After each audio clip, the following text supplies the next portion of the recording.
wassalatu wassalamu ala sayyidina Muhammadin asyrafil mursalin wa ala alihi wa sahbihi ajma'in. Subhanaka la ilma lana illa ma 'allamtana innaka antal alimul hakim wa tub 'alaina innaka antat tawwabur rahim wa taqabbal minna innaka antas samiul alim. Qala rabbi shrah li sadri wa yassir li amri wa hlul 'uqdatam min lisani yafqahu qawli. Na'udzu ta'alluma wa ta'lim wa lifadata wa istifada wa tamassuka ala kitabillah wa sunnati rasulih.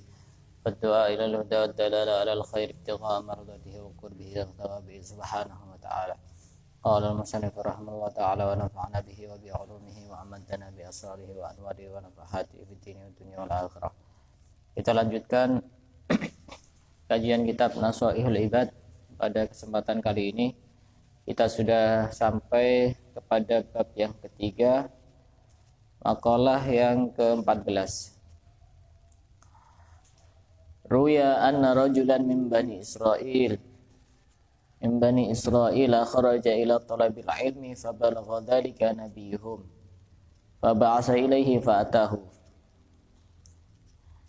Diceritakan bahwa dulu ada seorang laki-laki dari Bani Israel keluar untuk mencari ilmu, mau mondok keluar daerah, bukan di daerahnya sendiri. Akhirnya kabar tersebut sampai kepada nabinya laki-laki tersebut, nabi setempat, nabi Bani Israel. Akhirnya laki-laki tersebut diutus untuk menghadap kepada nabi itu. Jadi ada orang laki-laki mau cari ilmu, keluar daerah, keluar kota, mau mondok. Kemudian kabar tersebut sampai kepada nabinya, nabi Bani Israel. Akhirnya laki-laki tersebut diutus untuk menghadap kepada nabi itu. Faqala lahu. Kemudian nabi Bani Israel itu memberikan nasihat kepada laki-laki tersebut. Ya fata, wahai pemuda, inni a'iduka bi thalathi khisalin. Sesungguhnya aku memberikan nasihat kepadamu dengan 3 perkara, di mana 3 perkara tersebut terdapat ilmunya orang-orang terdahulu dan orang-orang yang akhir. Ilmul awwalin wal akhirin. Kalau kamu bisa melakukan 3 hal ini, maka kamu mendapatkan ilmunya orang-orang terdahulu, orang-orang awal, dan orang-orang yang akhir. Apa 3 nasihat itu? Khafillaha fis sirri wal alaniyah. Yang pertama adalah takutlah kepada Allah baik dalam keadaan kita sendiri maupun dalam keadaan bersama orang lain. Takwa. Kalau orang bisa bertakwa, maka dia akan mendapatkan ilmunya orang-orang terdahulu dan yang akan datang. Takwa itu sebegitu pentingnya sampai khutbah Jumat itu tidak akan sah kecuali ada wasiat takwa. Jadi khutbah Jumat itu salah satu rukunnya yaitu wasiat takwa kepada para jamaah yang hadir itu. Kalau tidak ada wasiat takwa, khutbah Jumatnya tidak sah. Karenanya kalau kita ingin mendapatkan ilmunya orang-orang terdahulu dan orang-orang yang akhir, kita harus bertakwa baik dalam keadaan sendiri maupun ketika bersama orang lain. Takwa ini sesuatu yang tidak mudah, tapi manfaatnya sangat besar, manfaatnya sangat banyak. Takwa kalau kita bersama orang lain mungkin sedikit gampang kalau kita takwa bersama orang lain. Artinya misalnya kita bersama orang lain, mungkin kita ini untuk bermaksiat jarang. Tapi ketika sendiri mungkin lebih mudah. Karenanya takwa itu tidak akan sempurna kecuali dengan 2 hal tersebut. Takwa ketika sendiri dan takwa ketika bersama orang lain. Apa sebenarnya manfaat kita bertakwa kepada Allah? Manfaatnya banyak. Salah satunya adalah sebagaimana disebutkan di dalam kitab An-Nasaihud Diniyah wal Wasayil Imaniyah yang dikarang oleh Al-Habib Abdullah bin Alawi bin Muhammad Al-Haddad. Dia menjelaskan tentang beberapa manfaat orang yang bertakwa. Yang pertama adalah kita selalu disertai oleh Allah. Artinya dikawal oleh Allah dan Allah selalu bersama kita. Sebagai bukti Di dalam ayat Al-Qur'an surat Al-Baqarah ayat 194 Allah Subhanahu wa taala berfirman, "Wattaqullaha wa'lamu annallaha ma'al muttaqin." Dan bertakwalah kepada Allah, wa'lamu, dan ketahuilah kalian semua, annallaha, sesungguhnya Allah, ma'al muttaqin, bersama orang-orang yang bertakwa. Sangat hebat sekali orang tersebut selalu bersama Allah. Ibaratnya kalau kita selalu dikawal sama orang lain, kita itu aman. Ada bodyguard gitu. Tapi yang bersama kita bukan hanya sekedar sekelas bodyguard, tapi yang bersama kita ini adalah Allah. Makanya jangan sembarangan dengan orang-orang yang bertakwa. Dia selalu dikawal oleh Allah, selalu disertai oleh Allah. Sama juga seperti orang-orang yang bersabar. Innallaha ma'as sabirin. Orang yang sabar itu, maka Allah akan bersama dia. Sesungguhnya Allah bersama orang-orang yang sabar. Hati-hati kalau kita menyakiti orang yang bertakwa. Hati-hati kalau kita menyakiti orang-orang yang sabar, karena Allah selalu bersama mereka. Itu yang pertama, selalu disertai oleh Allah kalau orang itu bertakwa. Bertakwa itu ya kita berusaha untuk menjalankan segala perintahnya dan menjauhi segala larangannya sebisa kita sendiri. Karena di dalam ayat Al-Qur'an disebutkan fattaqullaha mastata'tum, maka bertakwalah kepada Allah semampu kalian. Karena takwa ini urusan yang berat. Karenanya kita itu bertakwa ya sesuai dengan kemampuan kita masing-masing. Yang kedua, orang itu kalau bertakwa kepada Allah akan mendapatkan ilmu laduni. Apa itu ilmu laduni? Ilmu yang langsung dari Allah Subhanahu wa taala. Orang itu kalau takwa itu dijamin pinter. Ya tetap cari ilmu itu hukumnya wajib. Tapi kalau misalkan cari ilmu plus dia bertakwa kepada Allah, takut kepada Allah, maka dia akan mendapatkan ilmu tambahan, ilmu laduni, ilmu yang langsung datang dari Allah Subhanahu wa taala. Sebagai bukti di dalam ayat Al-Qur'an disebutkan surat Al-Baqarah ayat 282, wattaqullah wa yu'allimukumullah, dan bertakwalah kepada Allah, maka Allah akan mengajari kalian. Jadi kalau kita bertakwa kepada Allah, yang menjadi guru kita bukan ustadz, yang menjadi guru kita bukan kiai, yang menjadi guru kita adalah Allah. Itu orang kalau pengen dapat ilmu laduni itu bukan berarti kemudian bertapa atau puasa atau apa. Kalau pengen dapat ilmu laduni itu bertakwa kepada Allah. Maksiat dikurangi, dosa dikurangi, maksiat sedikit demi sedikit ditinggalkan dan seterusnya. Berusaha untuk melakukan kewajiban-kewajiban kita kepada Allah, hak-hak kita kepada Allah, selalu berbuat baik kepada sesama manusia, itu namanya bertakwa. Kalau kita bertakwa, apa kata Allah? Wa yu'allimukumullah. Allah yang akan mengajari kepada kalian. Langsung gurunya adalah Allah. Kemudian orang bertakwa itu salah satu manfaatnya juga an-najata minan nar. Kita akan diselamatkan dari neraka. Di dalam surat Maryam ayat 71 sampai 72 disebutkan, "Tsumma nunajjil ladzina taqaw wa nadharudz zalimina fiha jisiyya."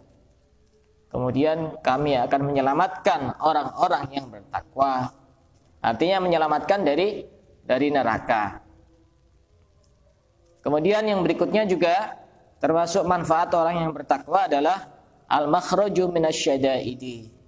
Akan diberikan jalan keluar, solusi dari setiap permasalahan, dan akan mendapatkan rezeki dari arah-arah yang tidak terduga, dan juga akan mendapatkan kemudahan serta mendapatkan banyaknya pahala. Terbukti di dalam ayat Al-Qur'an disebutkan, wa may yattaqillaha yaj'al lahu makhraja. Barang siapa yang bertakwa kepada Allah, maka Allah akan menjadikan baginya jalan keluar dari setiap permasalahan.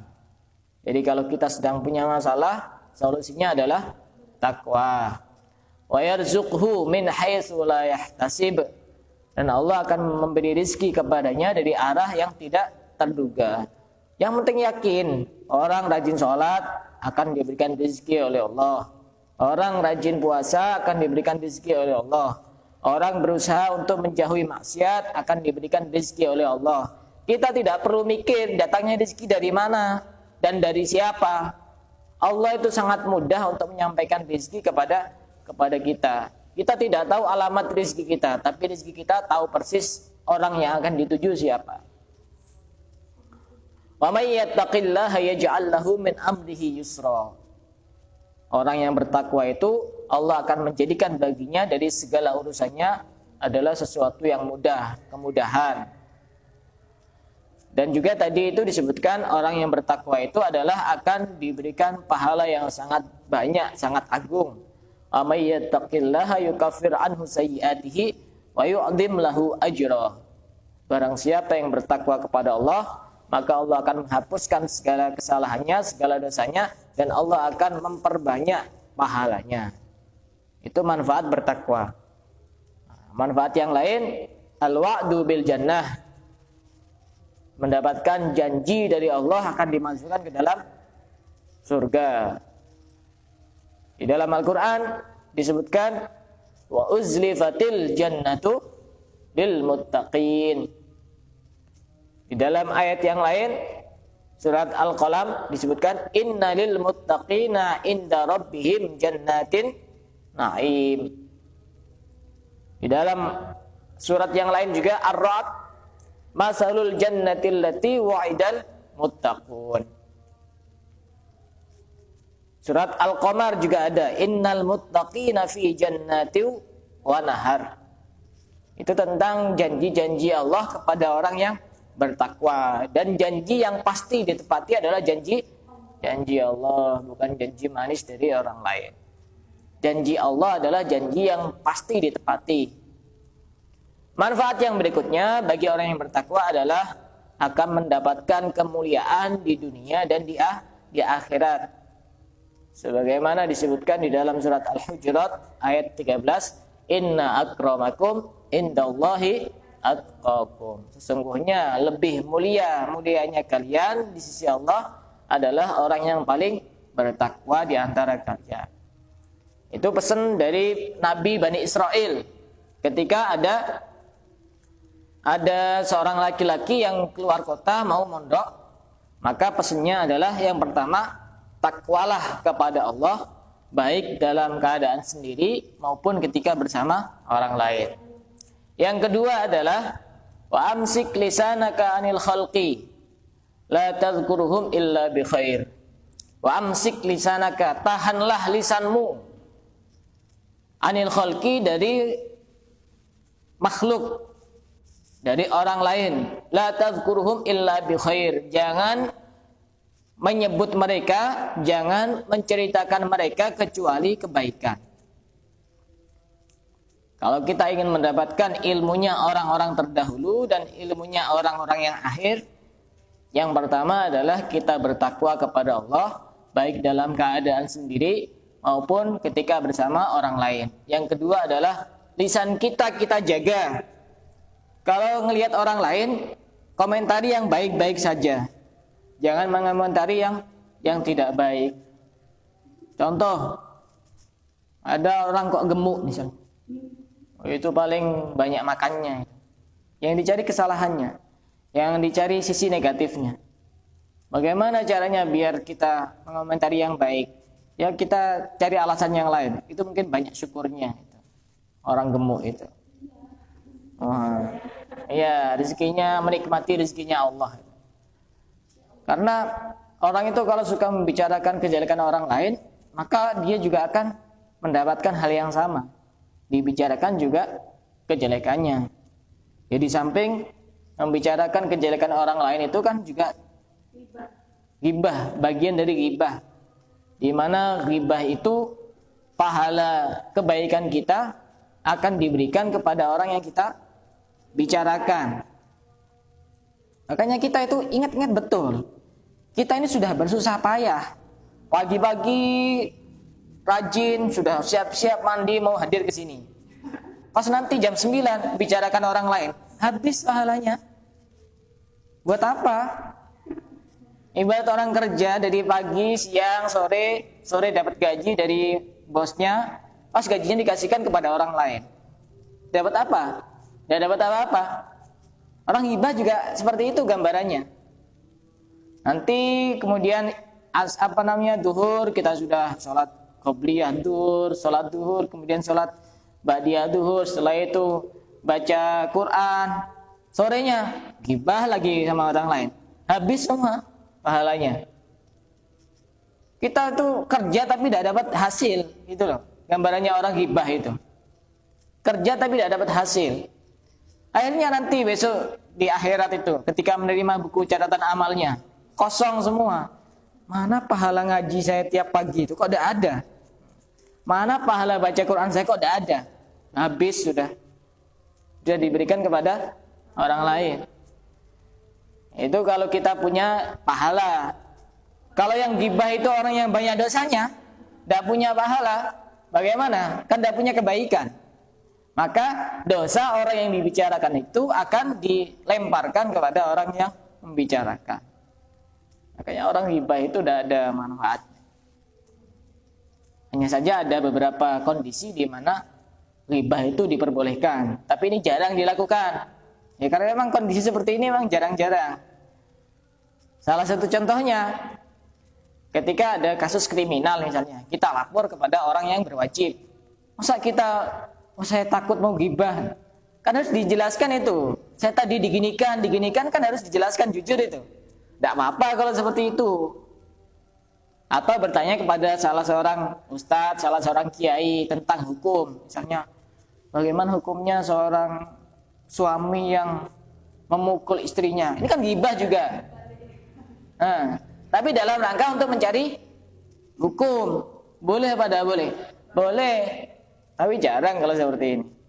Yang sering terjadi kan bukan itu. Ada beberapa kondisi, kalau tidak salah 6 sampai 7 kondisi di mana ghibah itu diperbolehkan.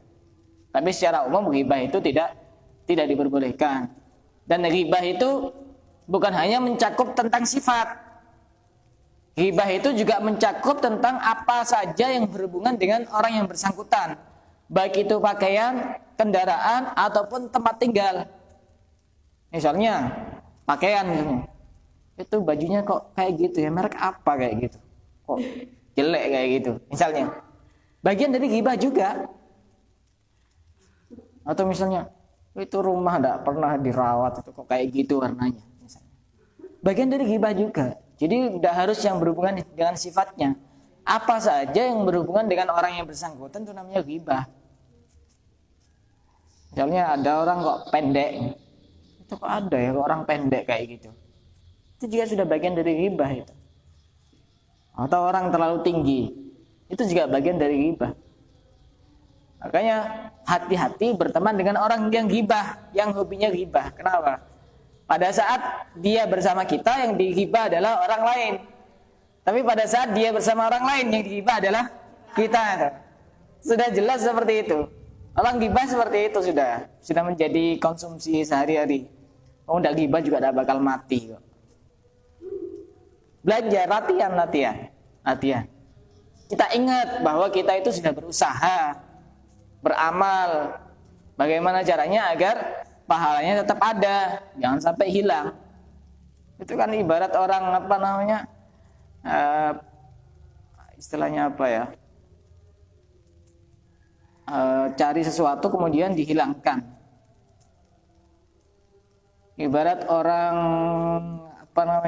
ngepel ruangan, setelah itu dikasih kotoran, yang ngepel lagi. Jadi yang pertama kali harus kita lakukan ketika sudah terlanjur menggibah, apa yang harus dilakukan?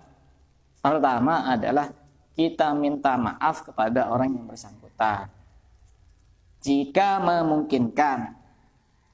Maksudnya memungkinkan bagaimana?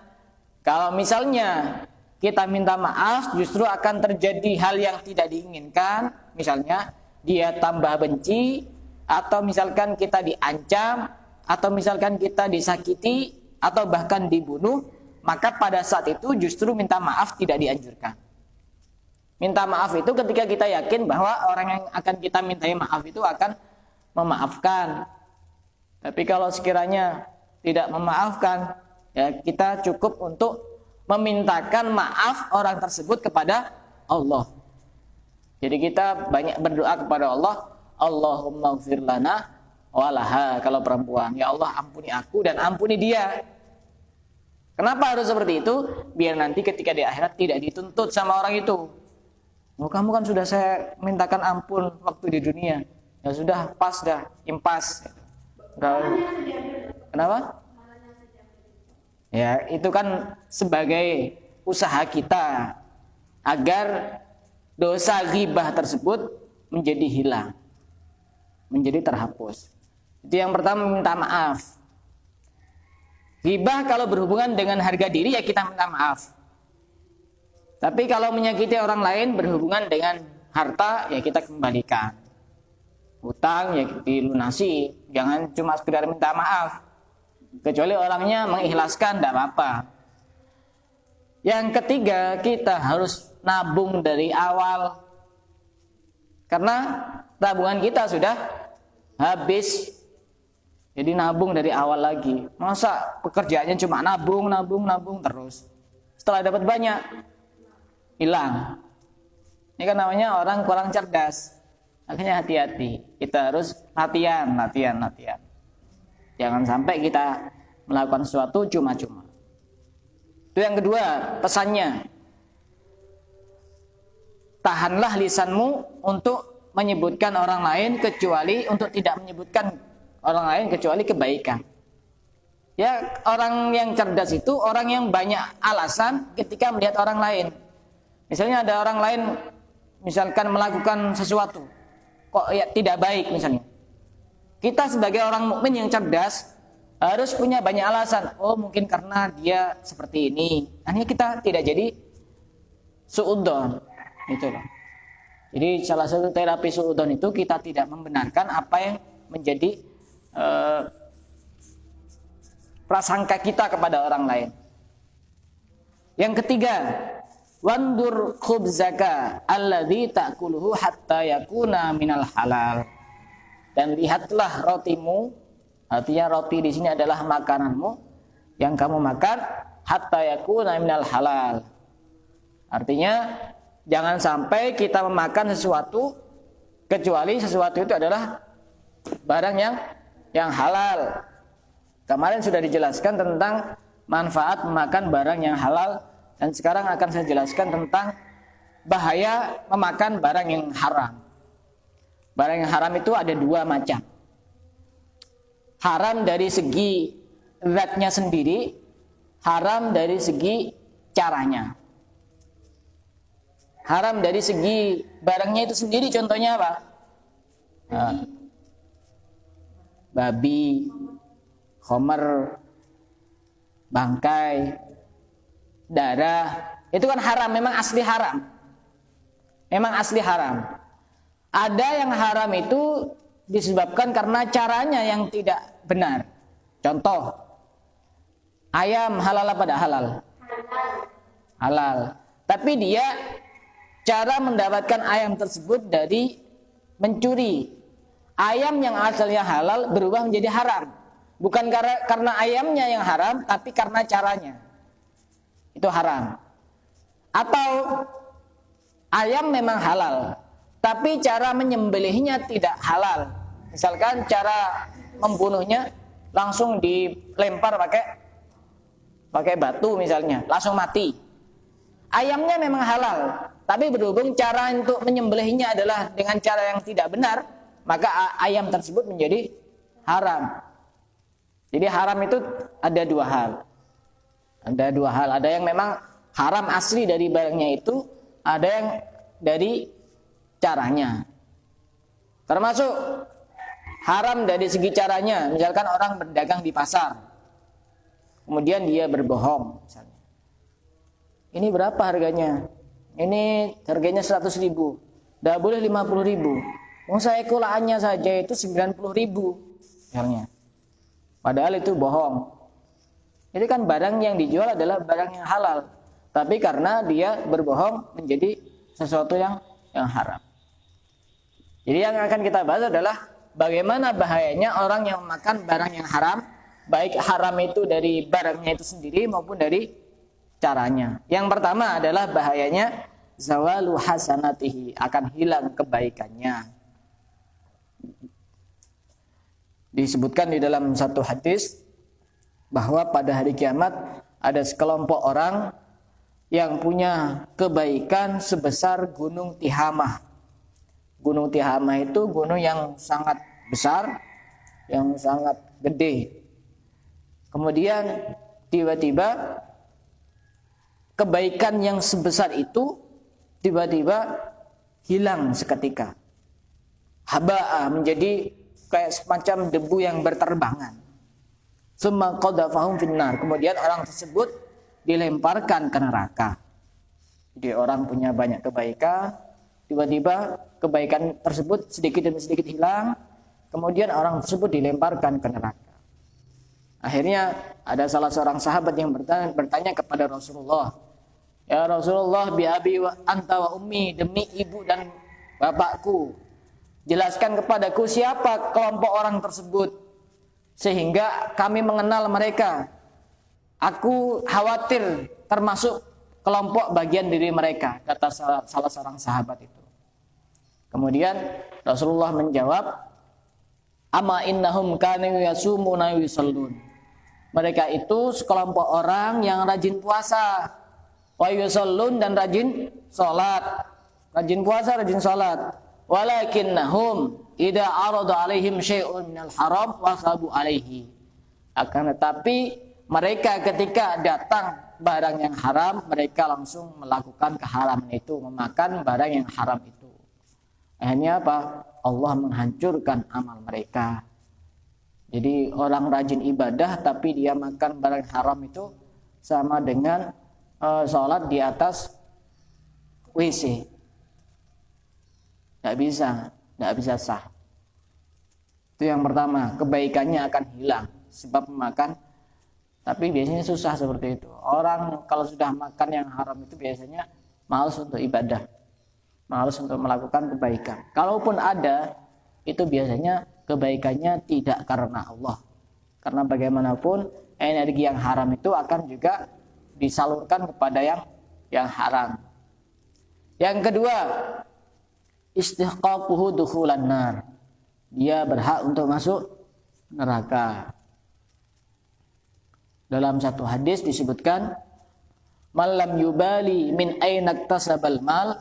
Barang siapa yang tidak peduli dari mana dia mendapatkan harta, lam yubalillahu bihi min aina yudkhiluhun nar. Allah juga tidak akan peduli dari mana Allah akan masukkan dia ke neraka. Makanya hati-hati. Yang penting itu halal. Jangan ngejar gajinya besar, jangan ngejar gajinya banyak. Yang penting itu halal.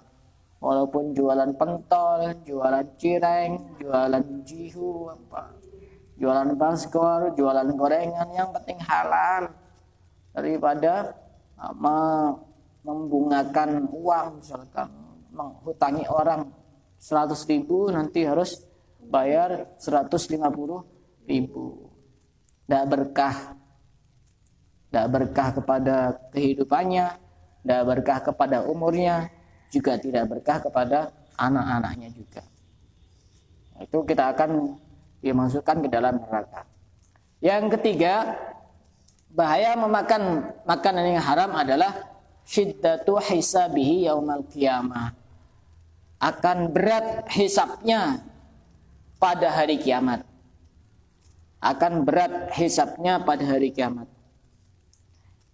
Disebutkan dalam satu hadis bahwa seburuk-buruk orang kaya pada hari kiamat ada 4 kelompok.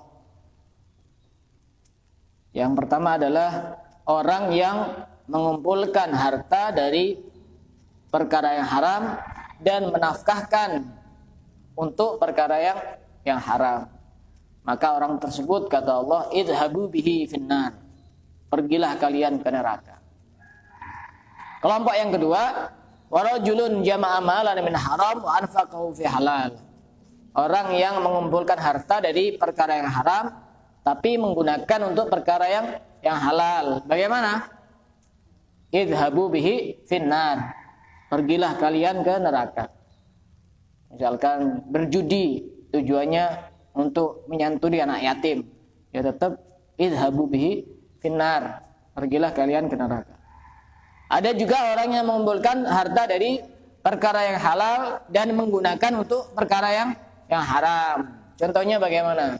Orang kerja, kuli, beca, ngojek, berdagang di pasar, semuanya halal, tapi digunakan untuk minum minuman keras, untuk berzina, untuk berjudi, untuk membeli sabu-sabu, narkoba.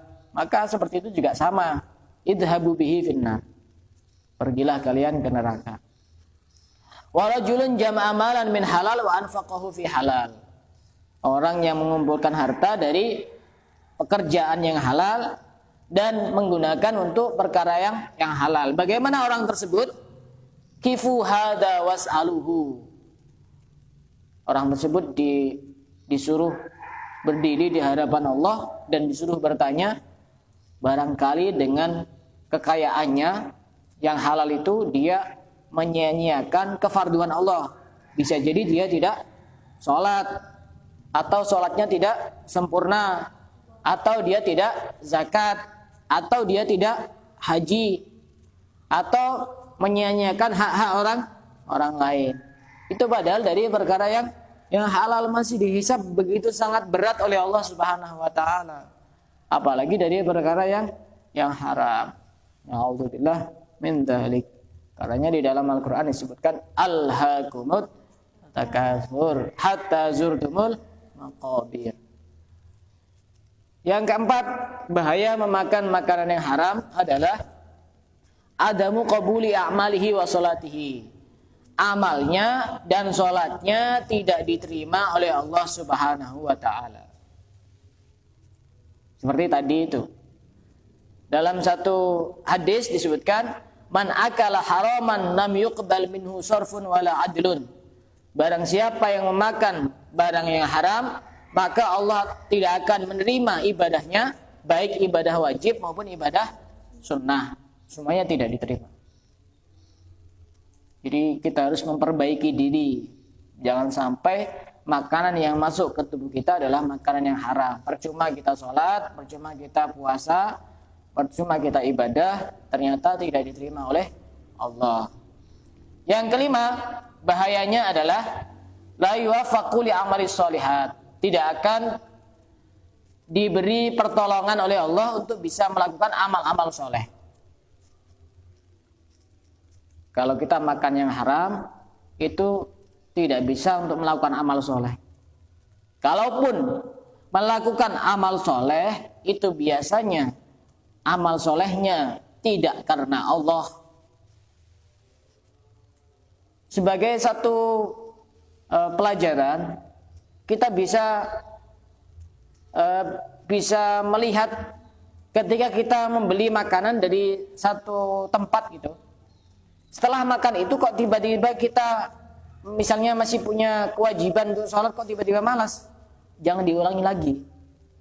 Barangkali apa? Barangkali ada campuran makanan yang haram di situ. Kadang-kadang saya juga merasakan, saya ketika beli di tempat ini kok tiba-tiba malasnya luar biasa. Untuk melakukan kebaikan, untuk melakukan sholat, untuk melakukan ibadah, ini kok malas. Tapi dengan makanan yang sama di tempat yang lain kok biasa. Nah, itu kita juga bisa untuk mendeteksi seperti itu. Karena sesuatu yang haram itu akan menimbulkan energi yang negatif, sehingga orang itu susah untuk melakukan amal-amal soleh. Kalaupun dia melakukan amal soleh, biasanya tujuannya bukan karena Allah, sehingga amal solehnya juga tidak diterima. Amalnya bertujuan karena pamer, karena ingin dipuji, ingin dihormati, ingin dihargai, dan seterusnya, sehingga amal ibadahnya tidak diterima oleh Allah. Karenanya kalau kita tiba-tiba malas ibadah, kita koreksi, saya habis makan apa? Kalau misalkan kita makan yang halal, itu berarti ada sesuatu yang bermasalah dengan makanan itu. Bisa jadi karena caranya yang haram atau bagaimana. Kita jangan ulangi beli di situ. Walaupun kita sendiri tidak perlu untuk mencari tahu ini asal usulnya dari mana, tidak usah. Tapi kita sendiri bisa merasakan apa yang terjadi kepada diri kita sendiri. Bagaimana tentang ibadah kita, bagaimana tentang amal-amal soleh kita. Yang keenam, bahaya memakan makanan yang haram adalah maktusiba min haramin fala yusrafu illa fi mislihi. Sesuatu yang didapatkan dari perkara yang haram, maka tidak akan digunakan kecuali untuk melakukan perkara yang haram. Ini biasanya kalau tiba-tiba kita setelah makan makanan tertentu, tiba-tiba kok kita maksiat, bisa jadi makanan yang kita makan adalah makanan yang haram, tapi kita tidak tahu, tidak sadar. Karenanya dulu para sahabat itu ketika beliau itu lapar, kadang ada yang sampai memasukkan batu ke mulutnya, seperti Sayyidina Abu Bakar As-Siddiq. Pada saat beliau lapar, memasukkan batu ke mulutnya. Kenapa? Bukan jadi kenyang. Khawatir ada barang yang haram masuk ke mulutnya. Dan bahkan sebagian orang-orang soleh itu ketika mereka mengetahui bahwa ada barang yang haram masuk ke dalam perutnya, mereka berusaha untuk memuntahkan barang yang haram tersebut. Karena bahaya. Kalau sudah barang haram itu sudah masuk ke dalam perut, itu bahaya. Karena barang tersebut akan menjadi darah akan menjadi daging, dan daging akan menjadi energi, kekuatan, dan kekuatan tersebut akan disalurkan kepada sesuatu yang sama, yang haram. Itu tentang 6 hal bahaya dari orang yang memakan makanan yang haram. Saya ulang kembali, dan itu keterangan itu bahaya memakan makanan yang haram ada di dalam kitab Al-Manhajus Sawi fi Syarhi Thariqah As-Sadah Ali Ba'alawi yang dikarang oleh Al-Habib Zain bin Ibrahim bin Sumaid, seorang ulama, seorang habaib yang ada di Madinah. Masih ada. Fotonya juga ada. Habib Zain bin Ibrahim bin Sumaid. Itu orang Syafi'i, istilahnya kalau sekarang itu Imam Syafi'inya zaman ini, itu Habib Zain bin Ibrahim bin Sumaid. Saya ulang kembali biar nyambung keterangannya.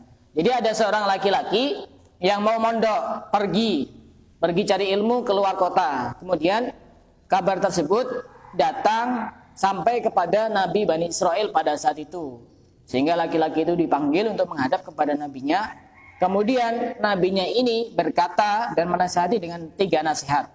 Karena di dalam 3 nasihat tersebut ada ilmul awwalin wal akhirin. Ada ilmunya orang-orang terdahulu dan orang-orang yang akhir. Yang pertama adalah bertakwa, takut kepada Allah, baik ketika dalam keadaan sendiri maupun ketika bersama orang lain. Lebih susah mana? Takwa ketika sendiri maupun ketika bersama orang lain? Sendiri. Kalau sendiri kan kita ngerasa tidak diawasi oleh Allah. Sendiri di rumah, pegang HP, tidak diawasi sama Allah. Padahal diawasi sama Allah. Lebih susah ketika sendiri. Dan pahalanya lebih besar takwa fisiri, di dalam keadaan sendiri. Yang kedua, tahanlah lisanmu untuk tidak membicarakan orang lain kecuali kebaikan. Dan yang ketiga adalah kita harus memakan perkara yang halal. Kayak kemarin itu man tarakal haram nalal halal. Barang siapa yang meninggalkan perkara yang haram, maka dia akan mendapatkan perkara yang halal. Setelah itu, setelah mendapatkan 3 nasihat itu, famtana al-fata anil khuruj. Sehingga pemuda itu tidak jadi keluar untuk mencari ilmu karena dia sudah merasa bahwa dia mendapatkan ilmu segalanya dari seorang nabi itu. Jadi kalau kita ingin mendapatkan ilmu al-awwalin wal akhirin, cukup kita pegang 3 hal ini. Takwa, fisirri wal alaniyah. Kita jangan gampang menyebutkan orang lain dengan keburukan dan perbaiki makanan kita. Bukan berarti besok tidak usah ngaji ke sini. Sudah dapat ilmu al-awwalin wal akhirin. Ini kalau diamalkan, berarti mulai besok libur sampai seterusnya. Enggak. Jadi kalau kita bisa pegang 3 hal ini, orang itu tidak perlu pintar-pintar sebenarnya. Orang takwa kepada Allah itu, insya Allah nanti dapat ilmu laduni, ilmu langsung dari Allah. Orang juga ketika tidak suka membicarakan kejelekan orang lain, akan diperlakukan baik oleh orang lain juga. Juga ketika orang tidak memasukkan makanan yang haram, maka ibadahnya juga berkualitas. Jadi dia menjadi pribadi yang sangat berkualitas. Walaupun orangnya biasa-biasa. Jadi tidak harus jadi ustadz, tidak harus jadi kiai. Tapi ketika sudah pegang 3 hal ini, dia akan mendapatkan ilmu awalin wal akhirin. Ilmunya orang-orang awal dan orang-orang yang akhir. Dari sini ada yang mau ditanyakan, silakan. Mau dilanjutkan ke pembahasan berikutnya, takut terlalu panjang. Silakan yang mau bertanya. Ya, ya.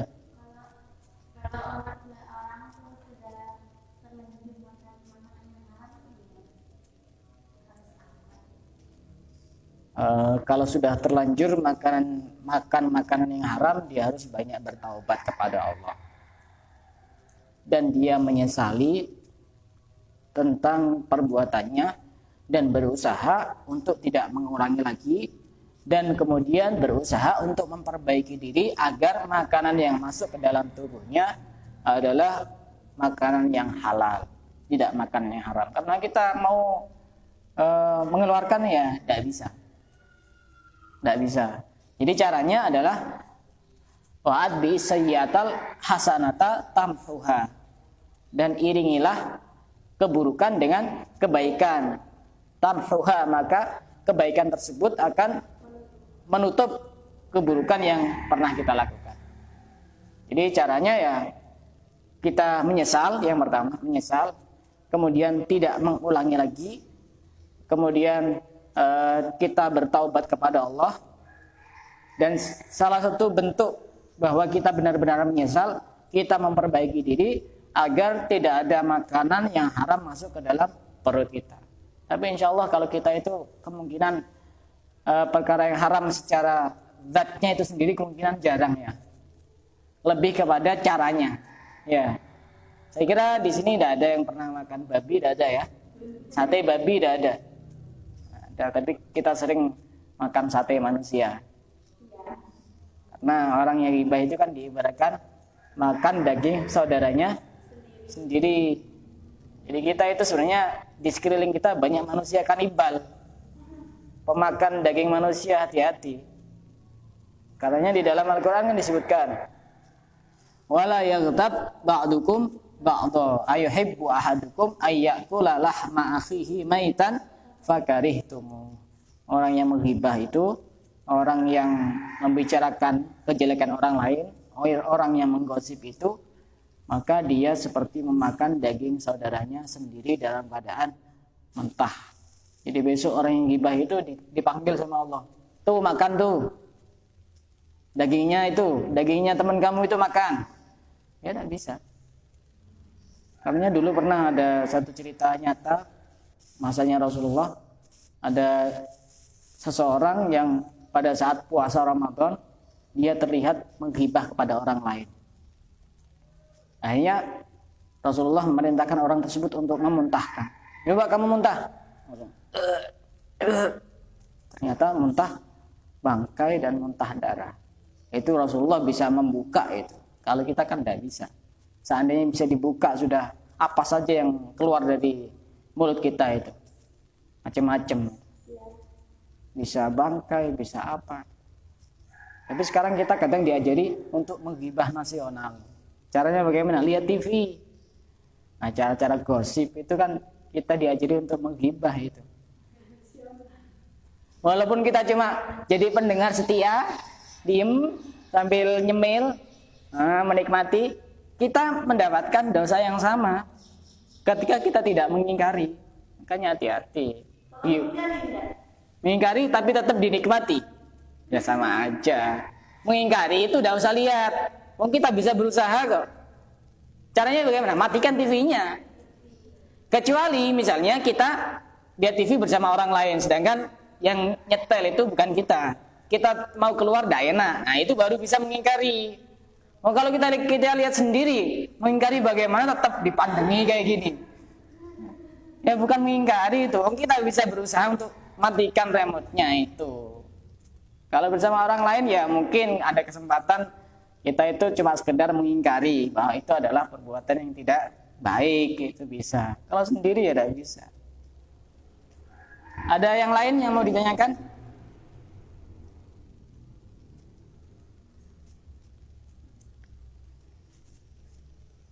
Kalau tidak ada, kita cukupkan sampai di sini. Allahu a'lam bishawab. Bismillahirrahmanirrahim.